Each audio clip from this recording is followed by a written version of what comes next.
You know, it's a feeling that I can't even explain, man. It's the best feeling in the world. You know, I've been finding treasure since I was 15, and it never gets old. It's treasure.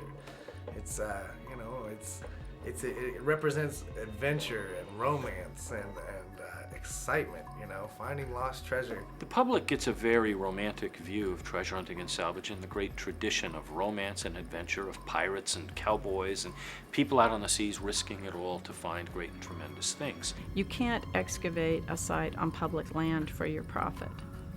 If you're on any federal property, you cannot excavate a site for your personal profit. You can't legally do looting. I don't understand why that doesn't apply to sites that are underwater. I can't see how they could expect us to put our blood, sweat, and tears, 16 years of tragedy, millions of dollars into finding this and, you know, not make some type of profit, not make a living.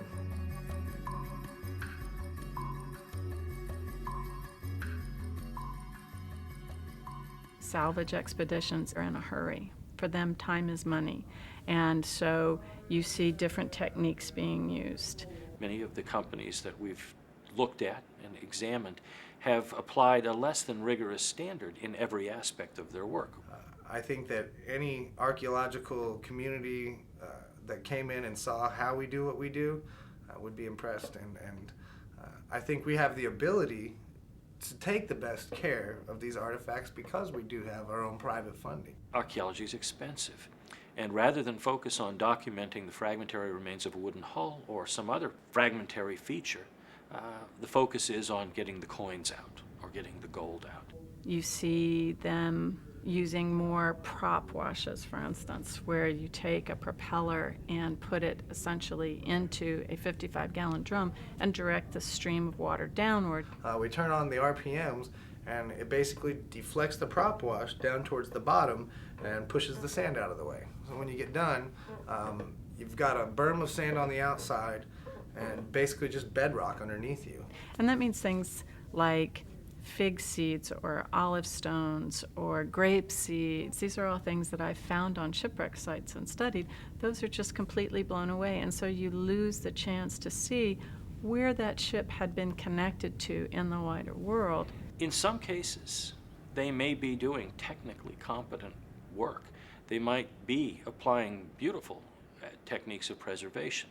But for archaeologists, the key point of departure is when those things are taken and sold and dispersed into the hands of others as opposed to being available for ongoing study.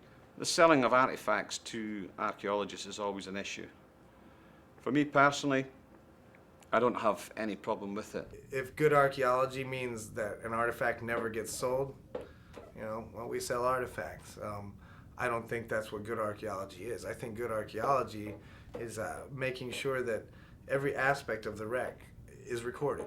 The focus of those expeditions is to recover artifacts that are valuable in a sense of being valuable for sale or merchandising. The way you maximize the value of a wreck is to do your archaeology and do your history. It makes your product worth more. We don't believe in just selling artifacts, but we do believe that people deserve to own a piece of history, and that it's virtually impossible to prevent people from wanting to have some connection with what is truly their past. In many cases, I've seen examples where ships have been approached and damaged in the cause of treasure hunting, only to find that there is no treasure. And then what happens is that the treasure hunters or the salvagers then try to sell the artifacts with the allure of the history attached to them on the market. And that is tolerated. We have to fund this operation somehow to have them out and about and causing conversation and being in people's private collections, and I think only promotes the archaeological interest for the general public. We will only sell artifacts that have been recovered in redundant and repetitive quantity. The argument's been advanced that if you just save a few artifacts, why not sell the others, particularly if they're all the same? Well, there's no such thing as all the same. Is an individual coin, is an individual piece of pollen, is it important? Yes, if it adds to the bigger picture.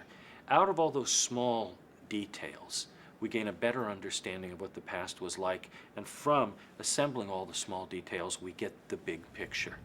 If those artifacts are dispersed, you don't have the ability to expand your knowledge from the excavation that has already been done. This should not be a field that's just maintained by a small group of people, that the outer, the broader public really deserves to be a part of this history and to experience what we're able to see on the ocean floor. It's very exciting for people to have the idea that they're supporting the recovery of treasure. The difference that archaeologists want to emphasize is that this is a shared heritage.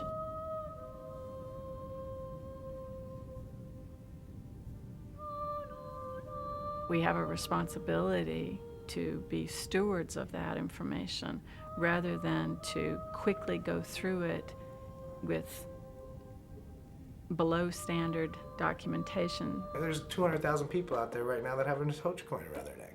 And they wear it to dinner and their friends ask them about it, and it strikes conversation and promotes interest in cultural heritage. Sure, that might be great to see it and touch it, but you lose something from the big picture. There's magic to seeing these things recovered and in a museum where people can go and see them in a display that explains it in an exciting way. They're never going to concede that private salvers have a place in the great scheme of things.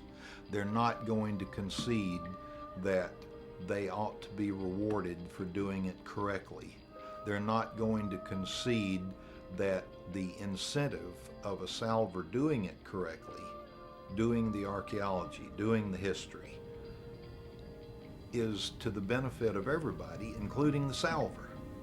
If you're looking at having public access, scholarly access to the artifacts that are always going to stay together, that they will be properly excavated with the appropriate resources, I think that that is something that could be explored. As long as the remains of the past, which can tell us so much, are just being split up and sold, I don't think there can be a compromise.